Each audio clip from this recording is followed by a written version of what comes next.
All right, Mr. Kip Sorensen, we're back. We're doing this live again. Live seems to work pretty well. Guys are enjoying it for whatever reason. Yeah. It's probably because of you, not because of me. It's because they're not doing their jobs. Get off social media and get some shit done and stop browsing Facebook. No, this is important. They can do it in order of man. That's excusable. That's acceptable. Oh, okay. Nowhere else, though. If you're anywhere else, don't be doing that. Yeah. The only place on Facebook where you actually become a better person is the Order of Man Facebook group. All other places, waste of your time. Well, I won't say become a better person. I'll say learn to become a better person. Because at some point, guys, you do have to apply it. Yeah, action is still required. Yes. Yeah. I mean, we're trying to do as much as we can, but come on, you got to do some of the work here for us. Yeah. Are you Kika today instead of Kip? Oh, does this say Kika? That's funny. Here, let me change that. Yeah. All right. Well, good. My daughter's name. While you're doing that, guys, we're going to field some questions. If you're listening to this recording on a podcast, then you're too late. We already asked for your questions, and we're going to answer the ones we have. If you're listening to this live, we're going to get through as many of the pre-questions that we already had set up because we want to honor that. And then, like I said, if we have time, then we'll try to get to some real-time questions that you're asking in the Facebook group, which you can check out at facebook.com/groups/Order of Man. All right, let's get into it. How do I change my name? We're leaving it, man. We're leaving it. All right, hold on. I'll change it for you. Don't do anything. Let me change it here. Can you change it for me? Oh, dude, I've got the power. That seems like an overreach of authority. I've got the power, man. Well, since I pay for it, I figure that's there we go. Yeah, that's a side Kip. Nice. All right, let me change it for real here. Yeah, I appreciate that. Hold on. Now it's asking if I want to remove you. I don't want to remove you. I want to rename you. That's funny. All right. This is what happens when your kids are having to meet with school teachers via Zoom. There we go. Got it. Pandemic world that we live in. Did I spell your name right? Danish. Yep. You got the Danish version. That's the EN instead of the ON. What's the ON? If EN is Danish. Swedish. All right. Yeah. Well, there you go. There's your history lesson for the day. All right. Let's get to questions. All right. We're going to field questions from the Iron Council, our exclusive brotherhood. Learn more about the IC. Go to orderofman.com/Iron Council. First question, Billy Trujillo. What is one song on your workout playlist to get you going? I don't listen to a whole lot of music. So yeah, you podcast it normally, right? Yeah. I mean, I just podcast. I don't listen to a whole lot of music. You know, when I was younger, maybe like Thunderstruck or some sort of Guns N' Roses to get us going, like before a football game, you know. But I don't need to get hopped up. I just go in there and do my work, and I listen to podcasts. Yeah, that YMCA, Ryan. Of course, of course. The dance and YMCA usually gets him pumped. That's just a given. Like, I didn't even know I needed to answer that question. I thought that was just a given. Oh, that's funny. All right, Thomas Zimmerman. How do you get into the headspace of remaining consistent? I've now recognized that as a challenge of mine and understand small, continuous steps are necessary. However, sometimes even those small steps are forgotten. Any tips? So get into the headspace of remaining consistent. This one, this is actually something I don't deal with a whole lot. So it's hard for me to formulate an answer. It's like, you just do it. Yeah. But that's not a great answer. Yeah, that's like the Jocko answer. Yeah. Right. You just do it. Yeah, and sometimes actually that's appropriate, but I'm trying to really think about, okay, like what can you do? I think having a system in place is really important. A lot of guys just don't have a system in place. We know that, for example, through scientific study, that willpower is fleeting, right? Like you have a certain amount of reserves of willpower, and then throughout the day, depending on how often and how much you're using it, you get tired. Right? You get fatigue and get drained of that willpower. So to me, and James Clear talks about this a lot in his book, Atomic Habits, it's not really about the will to be disciplined. It's about creating the structures to be disciplined. So if you can notice yourself where you're falling off track, where you're falling short, where you get derailed, if you can try to identify what that is, and we do that in the after action review. So if you identify where it is that you're getting derailed and then start coming up with a system or a process or a set of procedures that keeps you from getting derailed, then you won't have to tap into that willpower. You don't have to will discipline into existence. It's like you just go through the steps. I think of like a flight plan or a flight manual for a pilot, right? Like he goes through step 1, step 2, step 3, step 4, step 5, step 6. And it's not like he's exerting some massive levels of willpower. He's just going through the steps because he has those steps in place. So I think you really need to ask yourself, are you just saying, okay, well, I want to go work. I want to work out every day. That's a good objective. That's important. But unless you have the system, like, okay, here's the routine I'm going to do. Here's how I'm going to hold myself accountable. Here's what time I'm going to do it. When I don't feel like doing it, here's what I'm going to say, or here's how I'm going to behave. I have all of my clothes laid out the night before. I've got a pre-workout here. Like, you have that process in place, and I think you're much more likely to execute it. One other thing I'll say on this subject is take a step back for a second, because a lot of guys tend to be very action-oriented, which is great. You should be action-oriented, and I think that's a wonderful thing. But if you're not thinking about long-term vision and what it is ultimately you're trying to accomplish, then you're selling yourself short, and you're setting yourself up for failure when things get challenging or demanding or distracting. But if you formulate a vision up front ahead of time, and then you don't feel like doing the thing that you want to do, you can remember, oh, wait, here's why I'm doing this thing. In fact, right now, and I've told you a little bit about this, Kip, I'm going through developing a program. It's a 30-day program. It's free. Everybody can access it. And it's designed to get you in a period of 30 days to be, quote unquote, battle readiness, which is to be completely ready for the battle that you're going to have to face in the relationships, in your business, in your bank account, your spiritual health, everything that we need to do on a daily basis. So if you're interested in that, because this will help you formulate your vision and then work into some of these objectives and tactics and systems, just go to I don't have it up ready yet. Just go to our website. Stay tuned. Yeah. No, go to our website and then just sign up for the newsletter, because I'm going to send out a message when it's available, and everybody will be able to access it there. But I would say the systems and processes are very important. Love it. Did I lose you?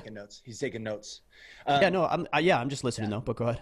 No, well, I was going to add to what you're saying is you got to trust the process, I think. And when we trust the process, we eliminate all the noise and the meaning that we have to put around the tactic that we're working on. You mentioned vision, Ryan. One of the things that's nice about that vision is you can look at the vision and say, okay, this is where I'm going for. This is the purpose I'm doing this. And now I'm going to eliminate all the meaning around whether I should do this or not, AKA trust the process. Right. So I think a lot of guys get tripped up because they're like, well, is this like, let's think about the flight plan, for instance. If half of those steps, the pilot's not sure if that's really necessary or not, then as he's going through the steps, he's like, well, do we need to do it? And then he's like getting in his own head. Well, is this step really needed? Or is it? No, he knows, he's identified, like, these are the things I need to do. And he just does them. Right. Because he trusts that process. He trusts that these steps are going to ensure like a safe, flight or whatever. And so I think you need to do the same. Now, with that said, we talked about this on the Iron Council, where we have these checkpoints where we check and validate. Got it right. Is our tactic in the right direction? That's great. But until the checkpoint comes, heads down, trust the process, just do the work, right? I think, was it Horton that does P90X? He has a phrase, I love it. It's like, do your best, forget the rest. It's like, just do your best. In the moment, just do your best. Don't worry about, how many push-ups can you do? Don't even worry about that. Just try to do as many as you can do. Yeah. And if you come short, you come short, but don't worry about it. Like, don't add all this other meaning, trust the process, and then push forward. And then eventually when that checkpoint comes, then validate, okay, are the things that I'm doing progressing me in the right direction? If they are, awesome. If they're not, pivot, and then trust the process again. Right. Yeah, because there is a point in time where you ought to question, and we'll just keep going on this flight plan analogy. Like, you ought to question the flight plan, right? Like, there is a time, but not when you're about to take off. Yeah, not every and flight. Not when you're flying the plane. like you want to figure that stuff ahead of time, and then you land and you're like, okay, how did that go? Yeah, it worked, or no, it didn't, or here's how we can be more efficient. So there is a process for that as well. I would also say, in order for you to trust the process, because sometimes you're going to be so involved in the process and you're not going to see results. So let's use fitness as an example. If you're 50 pounds overweight and you just cut out some sugars, some processed sugars, and you go to the gym every day this week for an hour, you're probably going to lose 10 pounds. Like as a man with a normal metabolism, you're probably going to lose 10 pounds this week. And then next week, you're going to lose 5 pounds. And then next week, 3, and then 1, and then 1, and then half a pound. So it's the law of diminishing returns. So initially you're all hopped up because you're like, dude, I lost 10 pounds. I'm killing it. Yeah. Right. So you of course, that's going to be motivating and inspiring to you. You're going to keep going. But due to the law of diminishing returns, in 4 weeks, it's going to be harder for you to see the result, which is going to create a situation where you're less likely to be motivated and inspired because you're not seeing the results. So in that moment, in order for you to trust that the process is working, you need to have 2 things: a little bit of faith that it's working, and you need to have some sort of information that you're on the right path. That could be a course that you're taking, a coach who you've hired who's teaching you the process. It might even be, hey, I just watched this guy do it and I'm just doing what he does. There has to be something out in front of you proving that what you're doing is correct. Otherwise, a lot of self-doubt, a lot of questioning comes into play when you're in the midst of diminishing returns. Yeah, totally. I can think of numerous times in my life where I had a goal and an objective, and then I stopped. Mm-hmm. And then 2 months later, I looked back and thought, whoa, you know what? I wonder where I'd be right now. Yeah. If I kept doing that every day. And right. in most cases, I think all of us would say I'd be way better off. Of course. But it's ironic is when you're in the trenches, you're like, I don't know if this is working or whatever. But you look back at it and you're like, man, if I was just doing that every day, I know without a doubt that I'd be in a way better place. Well, here's an interesting thing too around this time is, and I say this time, I'm talking about specifically like with the fallout from coronavirus and all the doubt and uncertainty. People talk about this when they have these weird work schedules too. There's so much uncertainty, volatility, unknown. It's like, what do I do? Do I create a plan right now, not knowing? Guys, there's things that you can do that are going to work regardless of what the future holds. Like going to the gym and exercising is good for you, regardless of what you're going to be doing in 30 days, right? Eating right, balancing your bank account, making smart financial decisions, investing money in a prudent way, communicating effectively with your wife and your children, taking time to develop new skills and new hobbies. That's not wasted effort, ever. So there are things that you can be doing right now that are going to apply and put you in a better position regardless of what the future holds. So be very careful of using the future as an excuse not to do anything. Then we're going to go on the plane analogy some more, because then it's like you're in this holding pattern and you're waiting for some external source to tell you it's okay to land. It's like, what are you going to be doing in that meantime? And that's why it's really important in times like this that you're actually bettering yourself and improving yourself. I can't tell you how often I hear from people. I've even been shamed for it, for being productive during this time, because apparently that's inconsiderate. Like if I want to be better and I'm encouraging other people to improve their lives, then I'm being inconsiderate of people who are dealing with difficult situations or who want to use this time as a quote unquote reset. I've never seen more people fight for mediocrity and complacency than I have during this time. Totally. And look, if you're in that camp, cool, do you or whatever. But don't you dare be offended or threatened by somebody who's choosing to take this time and better themselves and improve themselves. If you want to do your thing, but let other people, well, not let, because it's not really up to you, but just forget about the people who are succeeding and thriving. You've made your choice. These people have made their choices, so deal with it. You made your bed, you lie in it. It gets me so riled up, man, because I start thinking about this, and it's like, we think, like, first off, what is everyone's problem thinking that circumstances need to be aligned to actually take action? Like, you want some consistency in life? Here's the consistency. There is no consistency.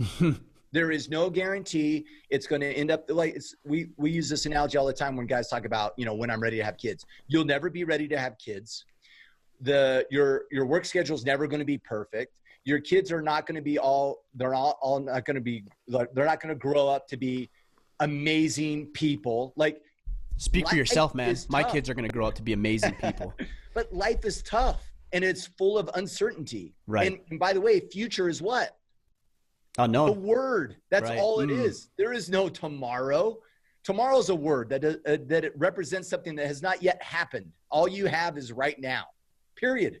So if you can't do it now, then you're not going to do it later. Yeah. Like I love that. And now, like, I use this term on my kids all the time. Like, we have this tendency too, like, even as adults, we think, oh, well, if I have something nicer, right? It's the kind of our be do have, right? Mm-hmm.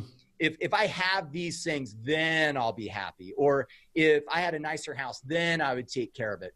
That is all just BS. It is all 100% BS. And by the way, they're all out of your control, most of them. So how you show up, the kind of person you show up, whether you put regimens in your life to become better, whether it's through physical workout or increasing your spirituality, those things just need to happen on your own, regardless of circumstance. That's what defines us. Right. Is how we show up regardless of circumstance. Right. Yeah, I like that. We're talking about these laws, right? Law of diminishing return. Now you're talking about law of the harvest. Like, you don't get to reap what you didn't sow. Totally. Like, if you want more money, then you have to prove yourself capable of handling money now. And then you've proven to the universe or God or what nature that you can handle more responsibility. Because money doesn't make responsibility go away. If anything, it actually increases your level of responsibility. So if you want more, then you have to prove that you're capable of handling what you have. I think about that in the context of even relationships.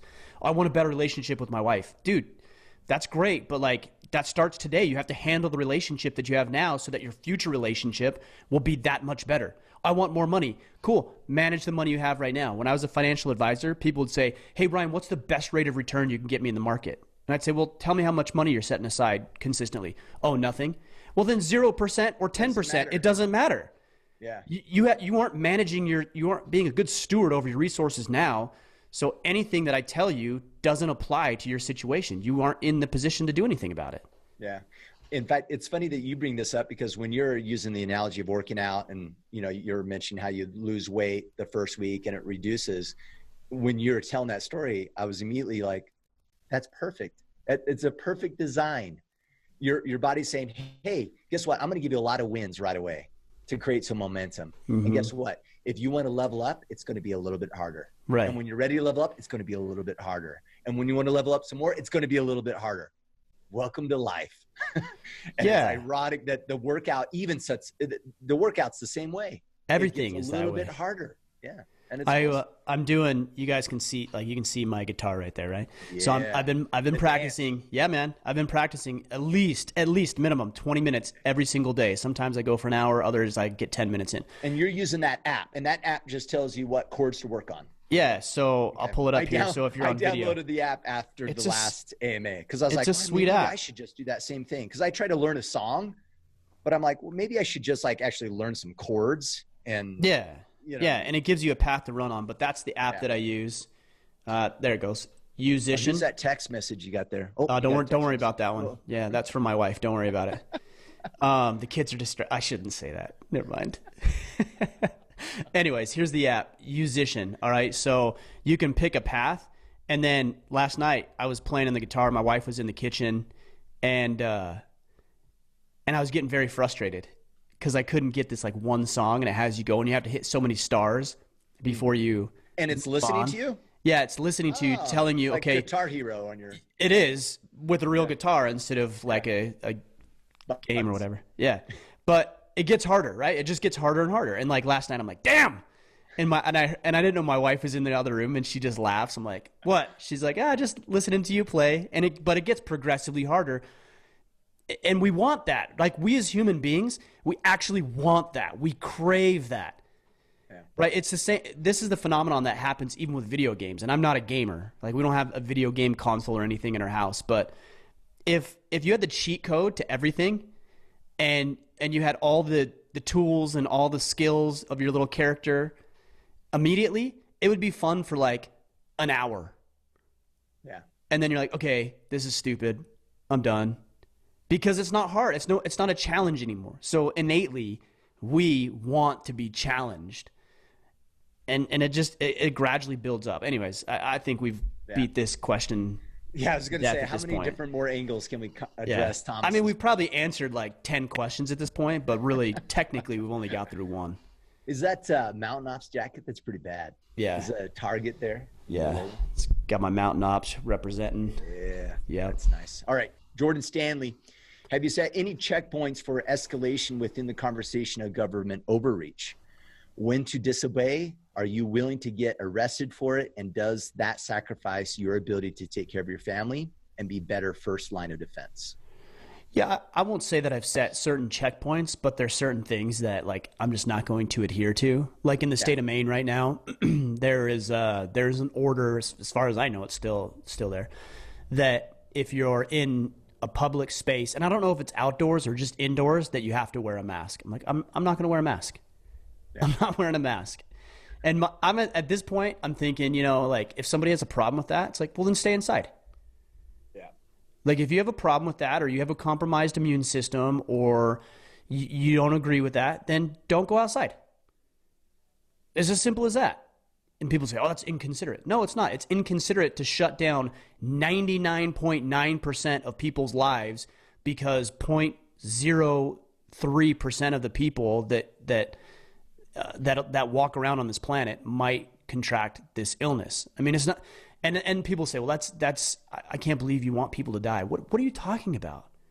Yeah. It's like, I don't want people to die, but there are ramifications, negative ramifications for what we're doing on people's emotional, mental, physical, spiritual, financial health. Like there's real consequences to what we're doing here. So yeah, I think you have to weigh, to answer Jordan's question, you have to weigh the response. You have to weigh the risk. There's risk in everything. If we open the economy back up 100%, there's risk associated with that. Do I believe we should do that? No, probably not at this point. But if you want to open your restaurant or your place of business, then I say all the power to you. And then people can decide for themselves as sovereign individuals whether or not they'd like to take the risk. Exactly. Yeah. And if you do, then you live with those consequences. Yeah. And if you don't, well, okay, there's consequences to that too. So yeah, I think it's important that we question what is happening right now. To me, it is apparent, and I did a podcast several weeks ago about this, that there is a tremendous overreach of government. So yeah, I think we, at a minimum, ought to question the motives and intentions of these politicians. And if we're willing to evaluate the risk and shoulder the burden of the risk, then yeah, I think some civil disobedience is in order. Absolutely. Yeah.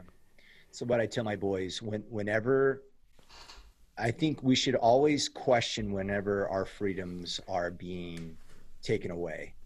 And let me clarify that. Every law, to some extent, is a little bit of freedom taken away. Something as simple as if you don't wear a seatbelt, you can be put in jail is a form of a little bit of freedom, right? Being taken away, where we say, there's some associated consequence for your actions and you can't do those things, or there's a repercussion and the government will step in. And I'm not saying like certain things are not okay, but I'm just saying we should always pause and go, wait a second, is this a good idea? Is this necessary? We should always question those scenarios, because that is a very, very dangerous place to go. Well, not only should we do it, we have a civic responsibility to do it. It's written in our founding documents that anytime a government oversteps its bounds, that we have a right and responsibility to check that government. So people will say, you need to obey the law. Yeah, I agree. You do need to obey the law. And our founding documents suggest that if there is an unjust rule or law, that not only do we question it, but that we oppose, we fight and rebel against it. Yeah. And that's more about the law than the imposing, right? Exactly. Yeah. It's the founding charter. It's the founding documents. Yeah. Got to be really careful. All right. Drew Sands, what are some things you guys have been doing to engage your wives during this time? We used to go out weekly, but obviously can't right now, playing card games, watching shows, bike rides together right now. But I'm curious if either of you have exceeded expectations with an at-home date night. I haven't done that, but that's a good idea. Yeah, I should consider that. Other than that, very similar to what you do. Like we do walks in the evening. We'll be outside playing. We do even just working in the yard. Like we trimmed down a ton of trees over the weekend from our little creek that we have outside, and just cleared that path, and we had a good time doing that. What else? Puzzles. Like we're way into puzzles. We do a puzzle every single day, or Legos together with the family. Oh, really? Yeah, we do a lot of puzzles. You can't even find puzzles at Walmart, believe it or not. Like because everyone's bottom. Everybody's buying them. Yeah. I'm like, these weekend warrior puzzlers, like they only do it when it's convenient. We've been doing it forever, even when it's not convenient. We're OG puzzle makers. Yeah. That's right, man. Don't you forget it. So you better leave some puzzles here for us. But I do like the date night idea. That's cool. Yeah, that's great. He said something on here that I was, I can't remember. Are you censoring his comments? No. I was, I was going to make some comment. I can't remember what it was. Something about exceeding expectations. Date night. Yeah. All right. Robert Thompson, what is your perspective on what it means to find yourself, and can it happen multiple times throughout one's life? There is no finding yourself. Like you're not hidden, right? Like if you want to find, like think about that. If you're trying to find something, it means it's been hidden or it's lost or like it's just out there and you just have to find it. Yeah. That's not how it works. And you don't find yourself, you create yourself. Yeah. And finding yourself almost has a final destination to it. We talked about this the other day. It's like doing something perfect versus seeking excellence, right? It's like, if something's perfect, then it's like a final destination. It's over once you reach it. I think find yourself kind of has that same connotation where it's like, oh, I found myself, I'm done. It's like, no. Well, then not only that, but yes, you're right. But it's also like this idea that there's like some sort of destiny that like once you find who you're meant to be, I don't buy into that. Yeah. Like I don't buy into that. Every day you get to remake yourself. Yeah. Every single day. By your actions, by your choices, by your hobbies, the people you spend time with, what you do for work, how you engage with your community and family members and neighbors. Every single day you have an opportunity to remake yourself. I mean, we were talking about the guitar earlier. Like, I'm not a guitar player. Like, there wasn't some divine destiny that I pick up a guitar and that I become the world's greatest guitarist. It's just I happen to think it's cool and like I wanted to try it, and so I'm playing. And so I'm redefining in a very small way by playing the guitar, but I'm redefining today who I am right now. Yeah. So I don't buy into the notion of like, oh, you get to find yourself. And people might say you're talking about semantics. No, words matter. Words are important.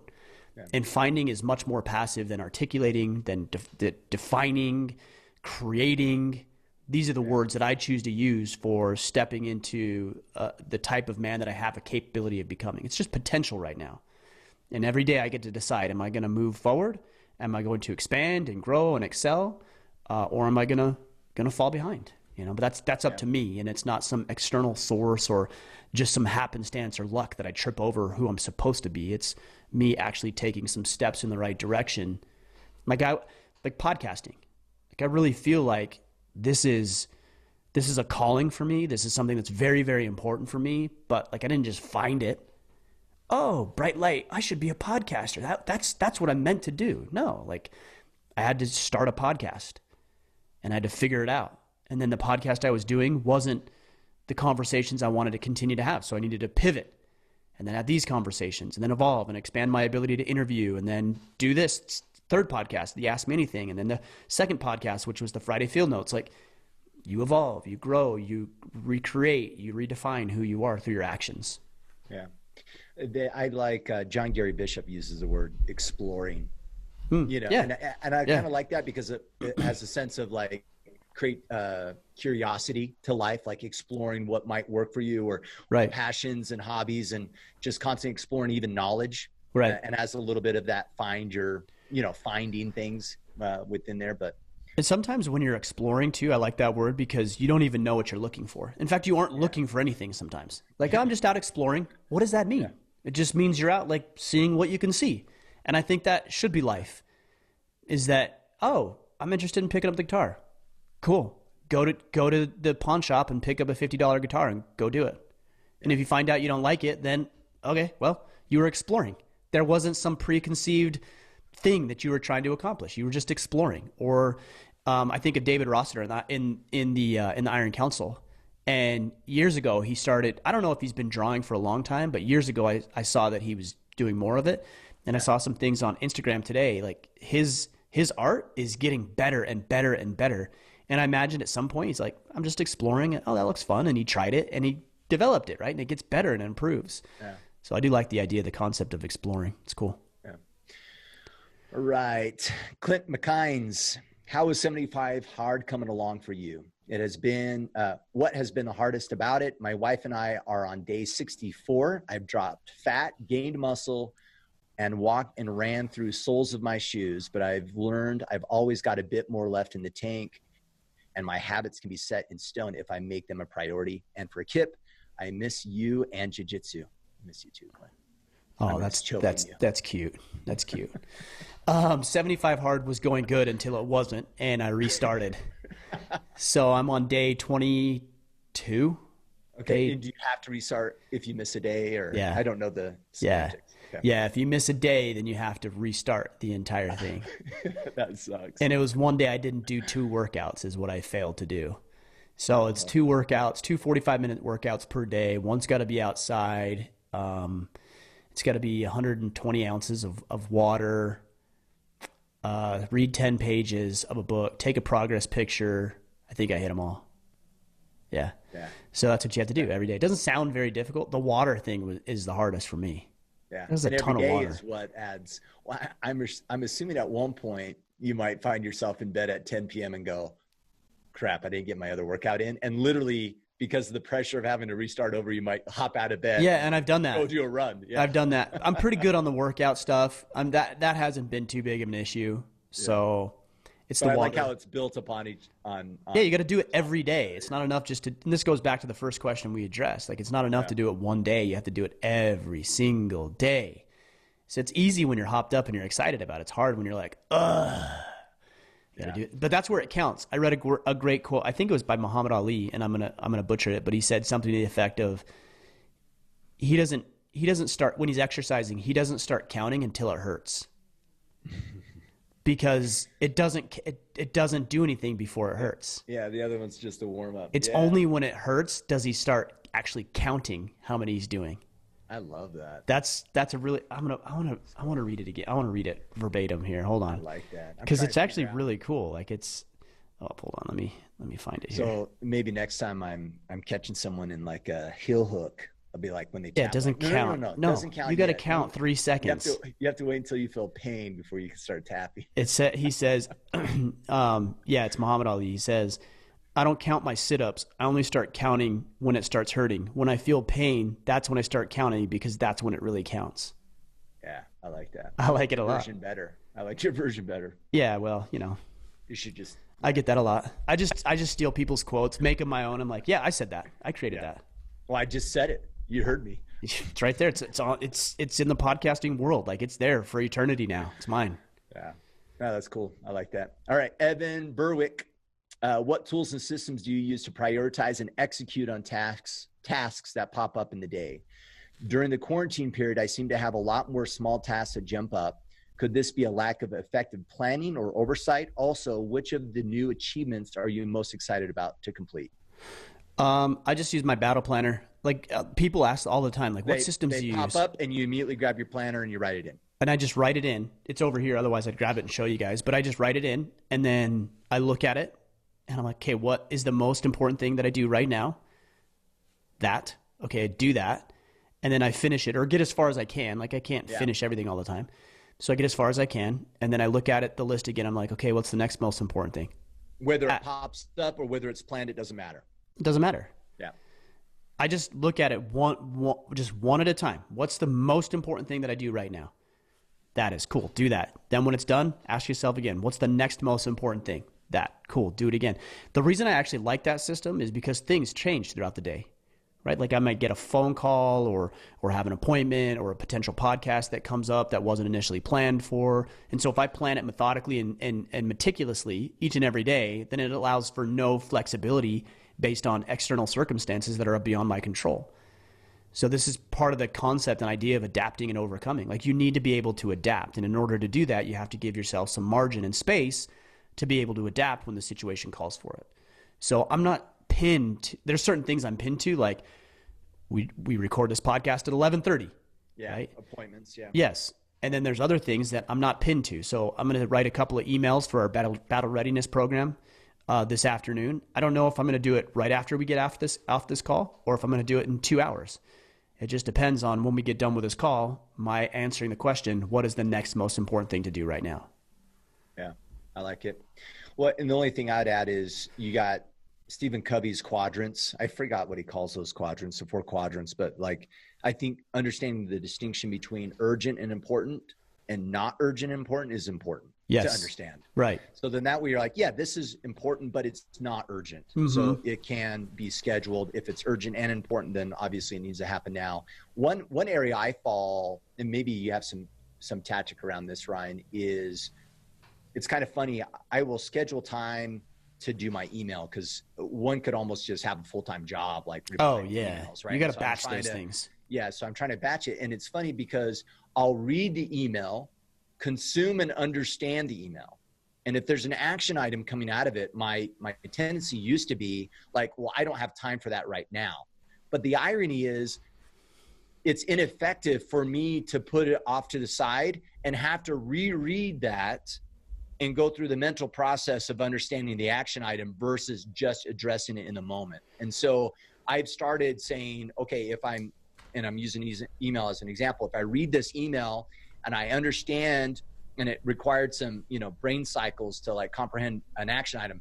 If the action takes less than like a few minutes, I just do it right then, because it's actually less effective for me to put it off to the side and then come back to it, rehash through it, and then execute.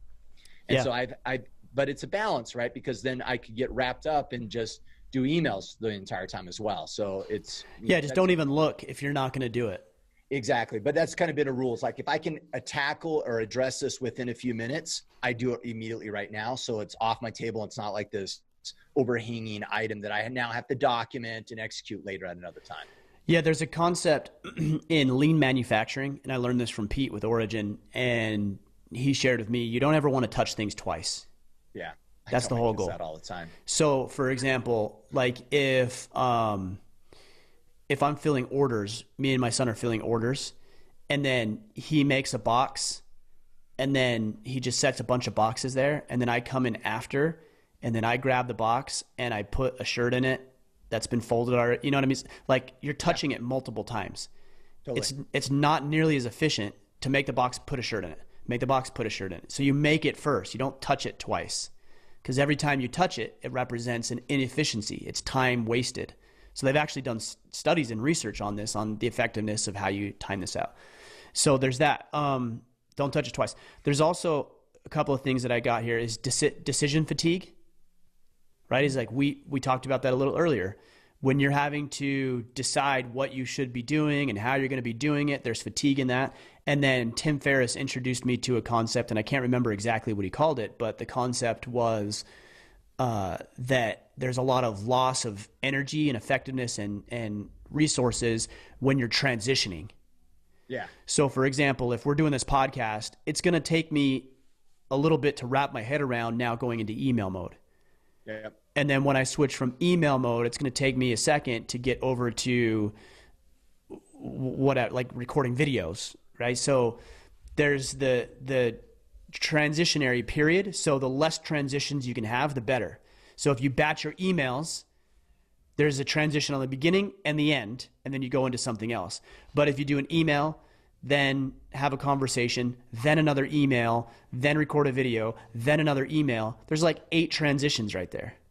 Yeah. And those transitions will wear you down and wreck your day. So you got to be systematic, and you've got to batch those things as best as possible. Yeah. We talk about that a lot with programmers, right? It's like, you can't be in the depths of writing software and then like, hey, do you got a second? Quick questions. Right. Like, dude, you just destroyed 15 minutes of what my thought process was, and it's going to take me 15 more to get back to where I was thinking, and it's just, it destroys productivity, especially that kind of deep work. Right. Yep. Exactly. Cool. There you go, Evan. All right, Tim Beck. This may sound a little far out there, but what the hell? You said ask anything. If you could transform into any animal or creature, what would it be and why? What's this called in Harry Potter? I don't know. I'm a nerd. What's the person that can switch to an animal? All right. Anyone, someone. I have no idea. Yeah, like if you're a wizard that can transfer into an animal, you're called a certain type of something wizard. Okay. Somebody else can answer that. I don't know what it is. All right. What animal do you want to be? I'll just answer it. It'll be fun. I don't know, a rhinoceros maybe. I don't know. Rhinoceros. They're badass. Like they're armored. They don't let Tough, anybody else yeah. bother them. They're just like, I'm just gonna sit here and do my thing, which is like eating grass, and everybody's gonna leave me alone because I've got this big ass horn. And if something bothers me, I'll run it off, and then I'll just go back to eating grass and doing my thing. Like that seems like a pretty good life to me, unless you're being hunted and for your horn. I just want to be, I'd be an animal that just people leave me alone. Just leave me alone. Human, maybe. That's kind of works out well. Yeah, because so many people leave me alone.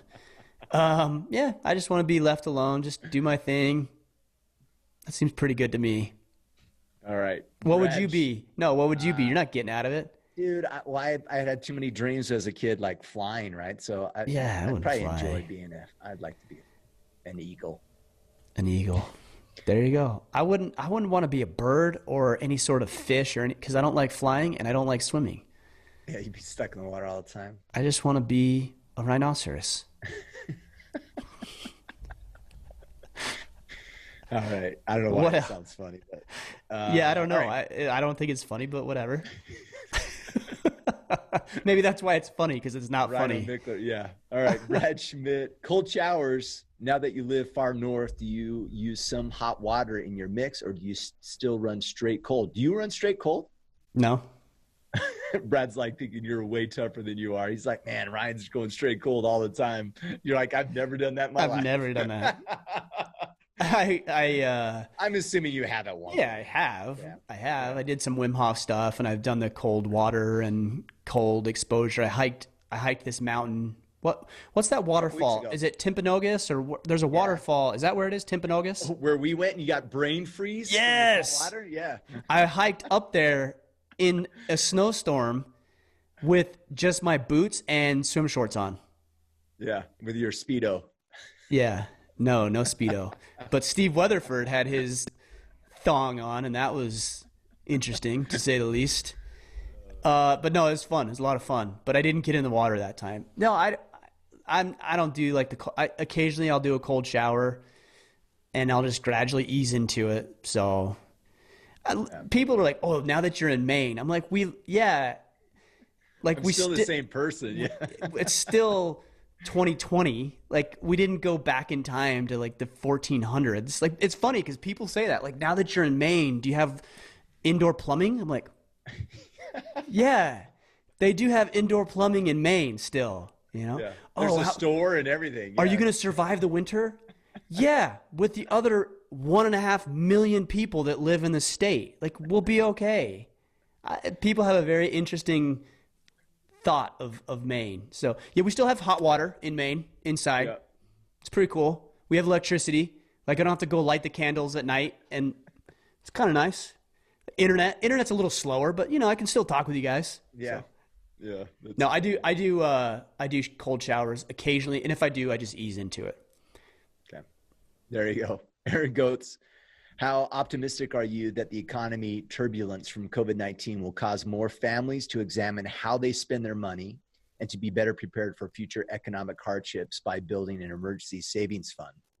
I'm 100% confident that a percentage of people will do that. That's all I can say, man. Yeah, there's going to be people will learn. Yeah. And that's great. That's good. They'll be in a hard situation, or they'll kind of wake up because they'll see somebody else in their family or their circle go through a difficult time and think, oh man, I better do something about this. And then there's going to be those who don't do anything because they either voluntarily choose not to because they have to exert themselves, or because the government gave them enough that they weren't forced or compelled. Yeah. Or they think that somebody else will rescue them if anything bad happens. Or they're just not as impacted by what's going on that it causes them any sort of contemplative reflection about their life. And if that's the case, that's good. That's not a bad thing. So yeah, I'm confident that some people will improve, and I'm confident that other people won't. Aaron had a follow-up question to that. He says, how many months of living expenses do you think a family should have in an emergency fund, and any other financial words of wisdom that you would provide? I mean, at a minimum, I would say 3. Minimum.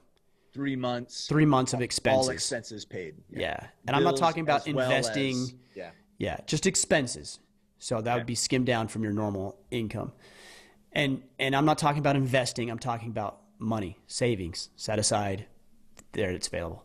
But I would say ideally 6 months, 6 to 12 months is where you should be. Now, I wouldn't suggest that if you have 12 months reserves that all of it being savings, earning 0%. But I think at a minimum, if you're on that lower end, then you should have 3 months of expenses in a savings account. So, if you're making $5,000 or if your expenses are, let's say they're, $5,000 a month, let's say, or lower, I don't know. Let's just say 5 for easy math. Then you should have 15,000 set aside. If you can have 30,000, that's probably better. Now you're at 6 months. So I would say you ideally want to get up to 6 to 12 months.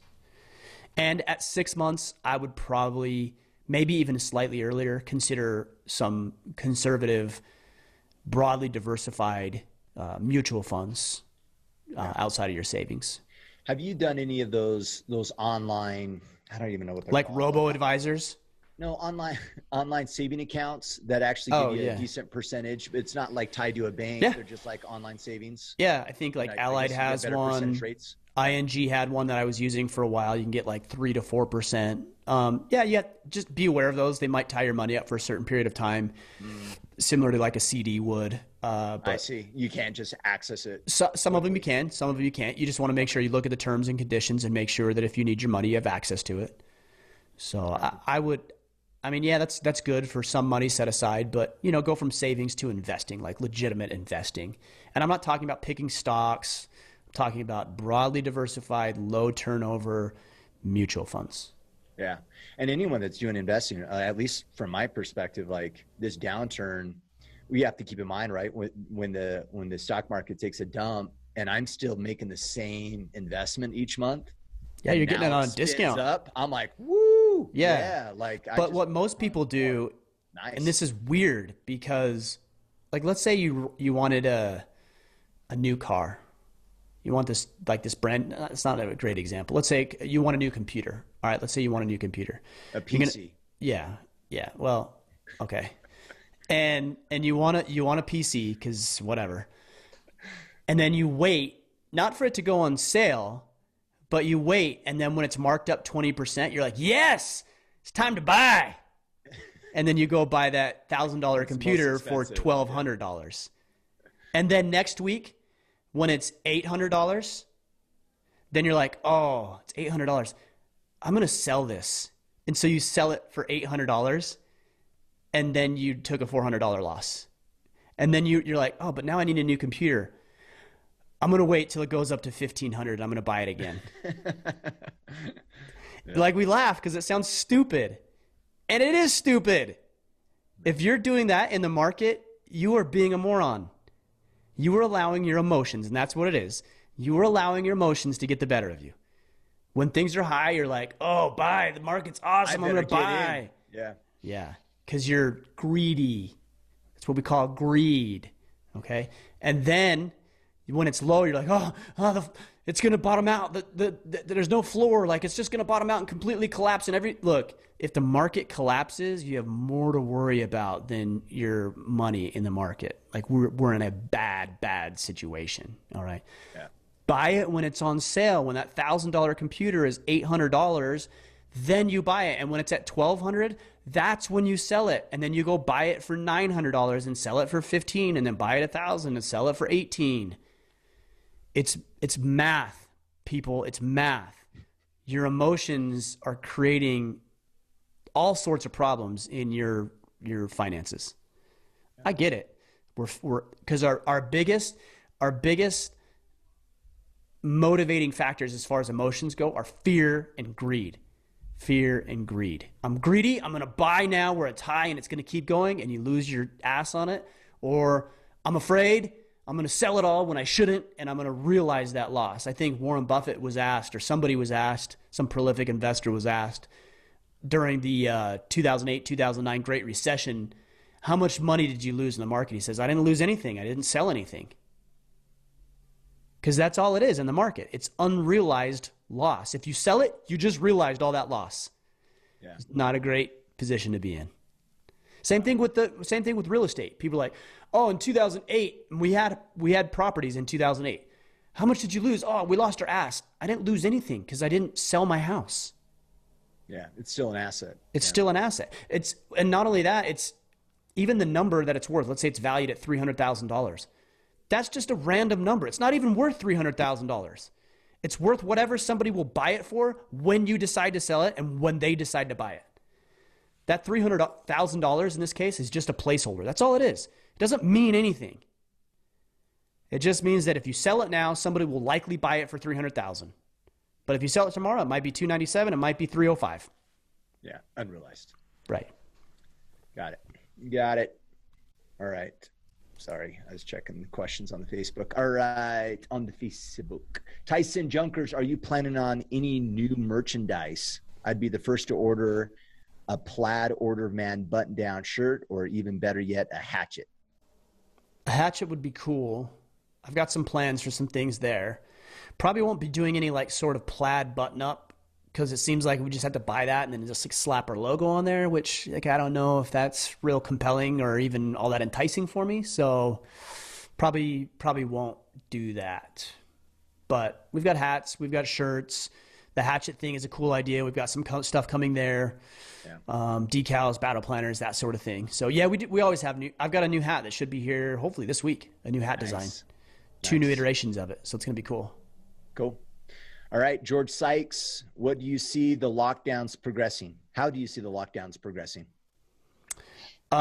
We'll start opening up businesses slowly. Some states will lead the charge while others lag behind because they're a little delusional about the way that this works and they've got ulterior motives. And then eventually the states that are lagging behind, the people that live in those states will be so fed up that they'll either decide to open up regardless, or they'll finally wake up and vote new people into office who are rational and sane and logical, and we'll gradually get the entire economy opened back up.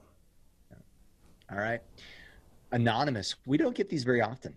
This might be the second. Did they send you a text, or how do you? Well, remember how this happened last time? I read the person's name.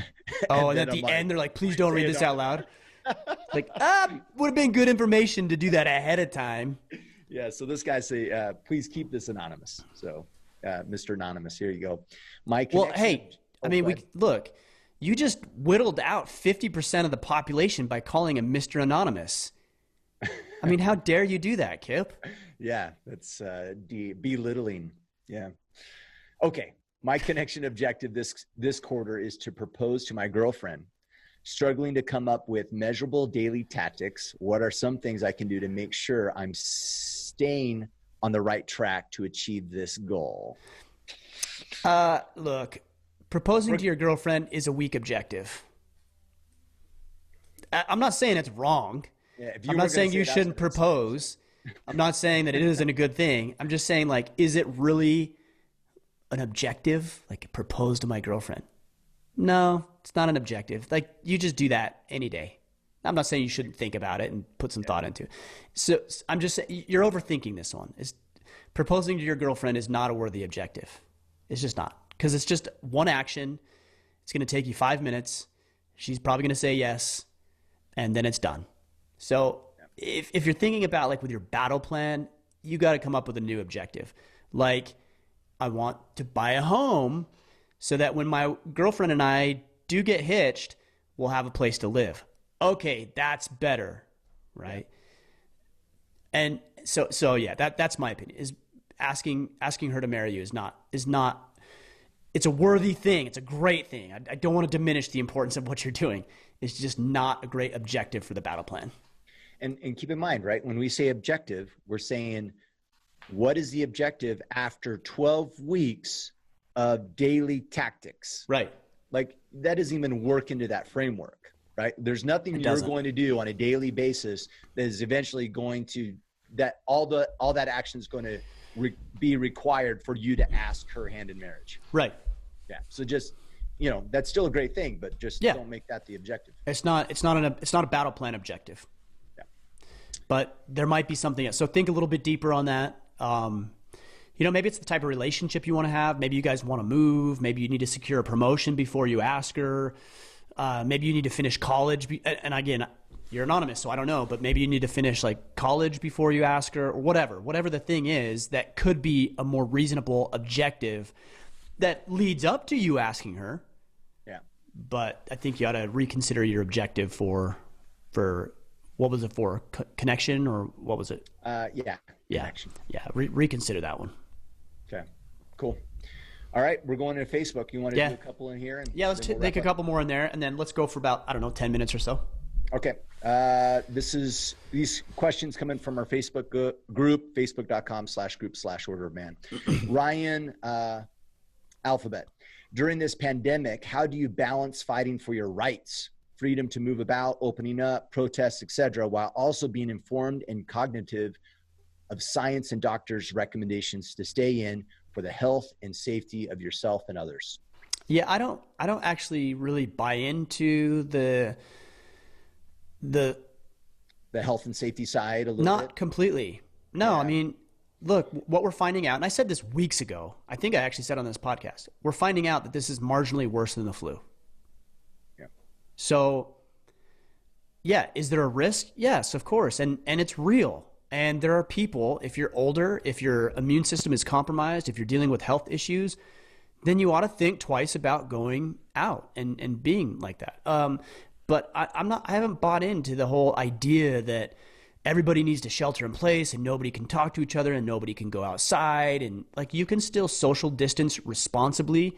You can still be smart. You can wash your hands. You can have hand sanitizer. You can keep from going to places where there's a lot of people. Like, you can do all of that and still believe in the data and the things that are being put out there. But yeah, I get frustrated when I hear people say like, oh, if you go out, like, you're a science denier. No, it's just, I know what the data is, what they've told us, and I'm willing to shoulder that risk. That's it. That's it. And we do it all the time anyway. Whether you realize it or not. Yeah, you're doing this every day. You're playing a balance act of, is it worth the risk? Well, look, here's a great example. Car, everything. Exactly. You get in your car every day. Every day, right? You get in your car. Well, there's a likelihood that you're going to get in a horrific crash and you're going to be killed, or somebody else is going to be killed.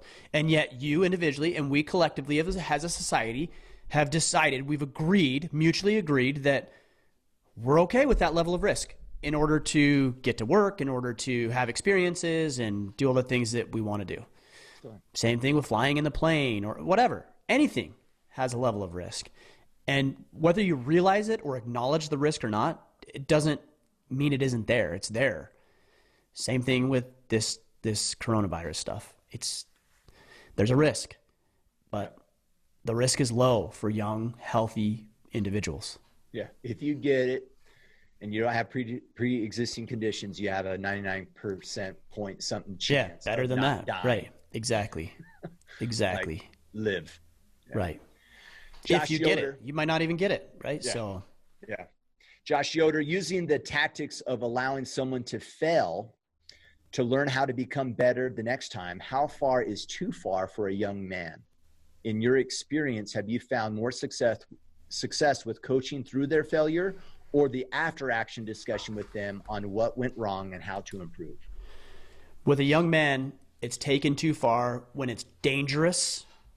Like physically dangerous? Or emotionally, mentally. Okay. There's a lot of other aspects of that. But yeah, when it's dangerous, like at some point, okay, it's gone too far. They are in real risk and peril right now. So that's the point where you ought to step in.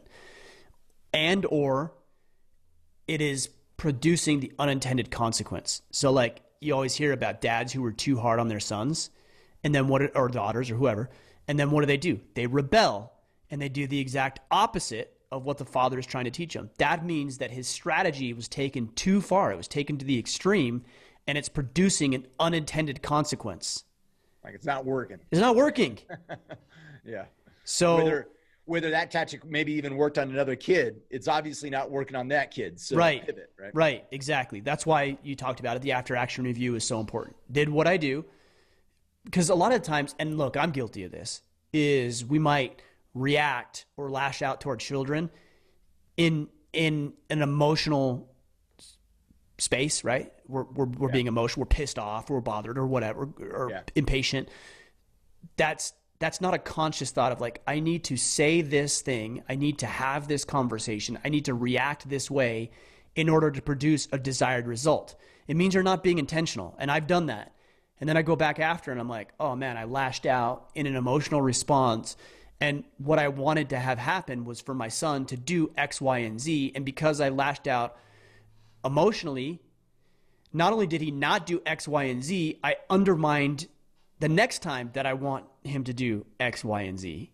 Because now I just chipped away a little bit at my trust, credibility, and authority by doing it like that. So give yourself the space and the margin to think about it in a different way, to respond with intentionality, and then ask yourself if this is producing the desired result. That's important. And am I putting him in or her in a dangerous situation that could potentially harm him physically, mentally, emotionally? Okay. There you go, Josh. Keith Davis, now that you and your family have made it through a Maine winter, survived. See? How does it compare? Yeah. How does it compare to winter in Utah? Is there anything It's that colder. you encountered that you weren't prepared for and that you had planned for in following winters? It was colder.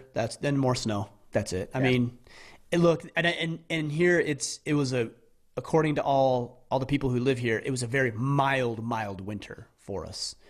Okay. So we didn't get a lot of snow. It wasn't like super cold. I mean, maybe a couple of days it got into the negatives, but I actually thought it was way less than what I expected. Yeah. You thought it was going to be a lot worse. Yeah. Than winter was. Oh, for sure. Yeah. So we got a plow and we got the generator. We only used the generator once, and it was actually after winter was over because there was a big windstorm. I got the plow for the truck. That was something I'd never done before. I mean, we did it. To me, like I look at it, I'm like, we did this. We did it right. We got the heating system taken care of. We got the generator taken care of. I work from home, so I didn't need to go out when it was storming. My wife didn't need to go out. The kids are homeschooled. We got the plow on the truck. We got a snow blower. We've got kids to shovel. Like, we're good. Yeah. And you would probably feel prepared for next winter. Yeah, I do. I don't think there's anything. The one thing I would do, and we are going to do, is put in a wood burning stove, because I think that'd be nice to have. Just another alternative to heat. So, yep. Cool. Tyler Smith, what are some of your favorite body weight exercises for a quick workout? Burpees, push-ups, sit-ups, mountain climbers, pull-ups if you have something to pull on. Those are my go-tos. Yeah. I've added swimmer push-ups where what are those? You do a push-up and then you're in the plank position. You extend one arm overhead and then the opposite leg, and you pause for a second. Oh, yeah. Back to plank a push-up, and then the other side really like gets your core engaged. Yeah, there's nice way to add to that push-up. Yeah. Yeah, there's it kind of sounds like what I've heard of as like a Spider-Man push-up. Have you seen those? Yep. Is it like that? I think it's considered the same. I think it's the same thing. Yeah. So those are good. I like doing. In fact, when I do push-ups, even if my wife and I are watching a show at night, I'll do like sets of 20, and I'll do wide arm push-ups, normal push-ups, Spider-Man push-ups on one side, Spider-Man push-ups on the other side, and then I'll just keep rotating through there, and I can crank out like 200 push-ups while we're sitting there watching a show. Yeah, lift one leg. Some of those do all kinds of stuff. Yeah, blindfolded push-ups, blindfolded. Yeah, that's how you know you've reached the echelon of push-ups. Dare you guys to try close that. Your eyes. Yeah, try that. Or you can teach your kids how to do an atomic sit-up. It's kind of fun. What's an atomic sit-up? You don't know what an atomic sit-up is? I'm not telling you what an atomic sit-up is. Next time you come out here, we're gonna see if you can do an atomic sit-up. All right, but I'm gonna do my research before. It's like snipe hunting or something. Just make sure that your internet browser is on safe or moderate when you look into atomic sit-up.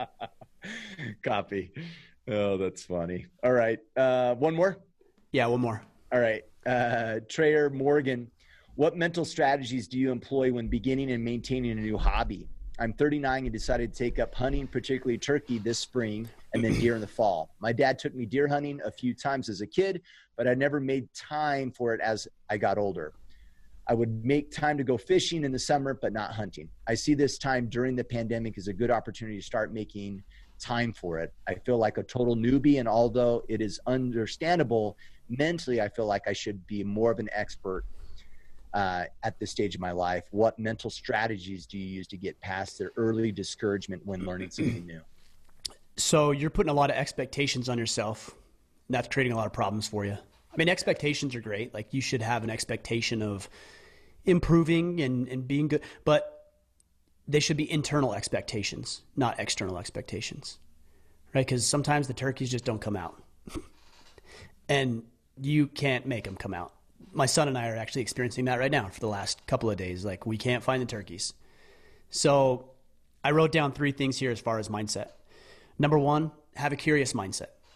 Like, just be curious. Hey, I'm curious about how this works. How do turkeys work? Like, what do they call to? What do they respond to? What kind of decoys should I use? Who do I know in this area? I could ask good questions about hunting.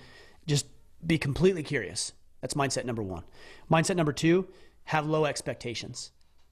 Like, you don't need to have any expectations of yourself. Like, hey, I'm just going to enjoy this. I'm going to go out there. I'm going to do it. I'm going to try it. I'm going to try to be the best I can be. I'm going to learn everything I need to learn. And then I'm just going to let the chips fall where they may. And that's it. Like, just let it ride. Just have fun with it. And then the third one is have the mindset of mastery, that your goal is to become a master. Like, I think about this with jujitsu. To me, when I train jujitsu, it's not enough to like throw a kimura on somebody.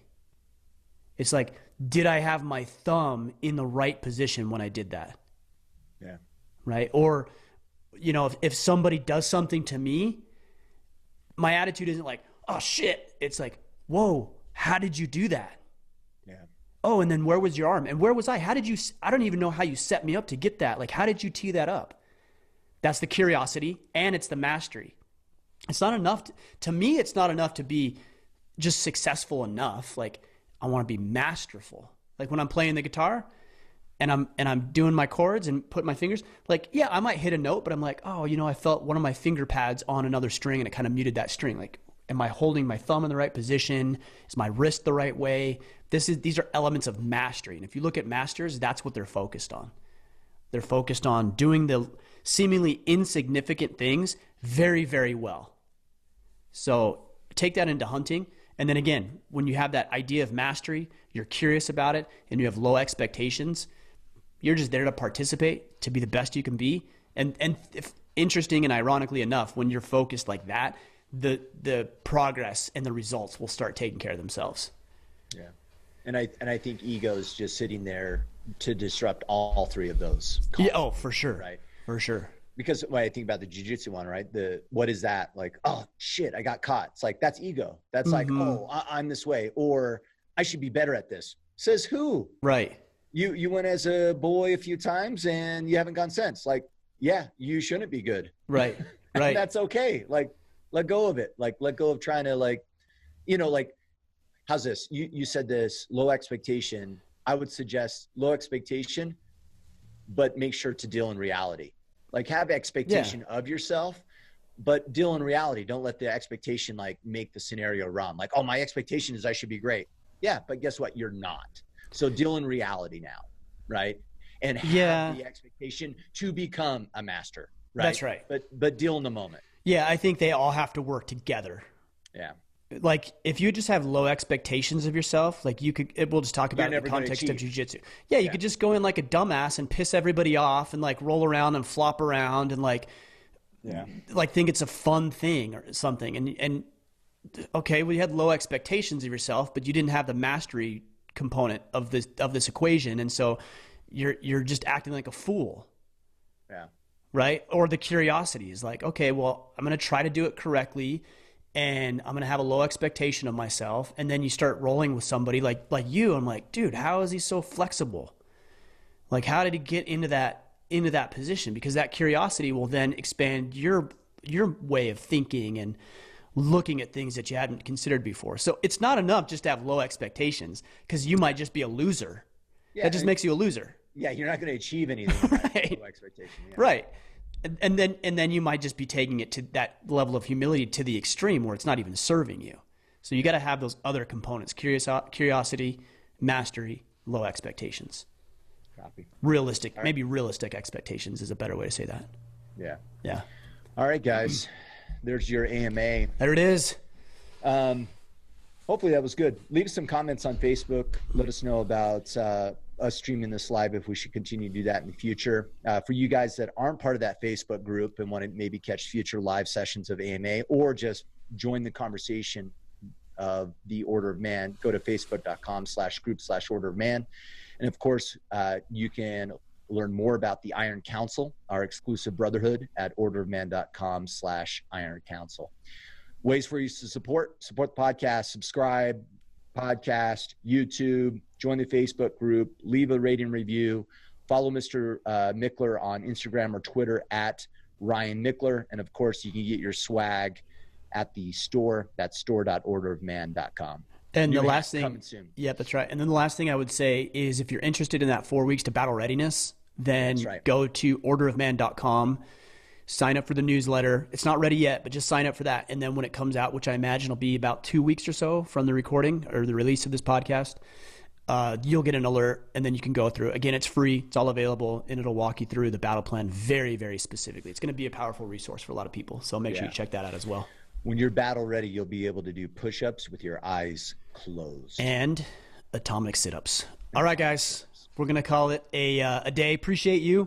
Glad you're on this path with us. You inspire. I know I don't want to speak for Kip, but I'm going to anyways. Yeah, you can. You inspire both of us. You know what I mean? Like, we have conversations about this and talk about how your level of accountability and your involvement in what we're doing here keeps us on track as well. So we are appreciative, as much as I'm sure, or I hope anyways, that you're appreciative of what we're doing. So, all right, guys, we'll be back on Friday. Until then, go out there, take action, become the man you are meant to be.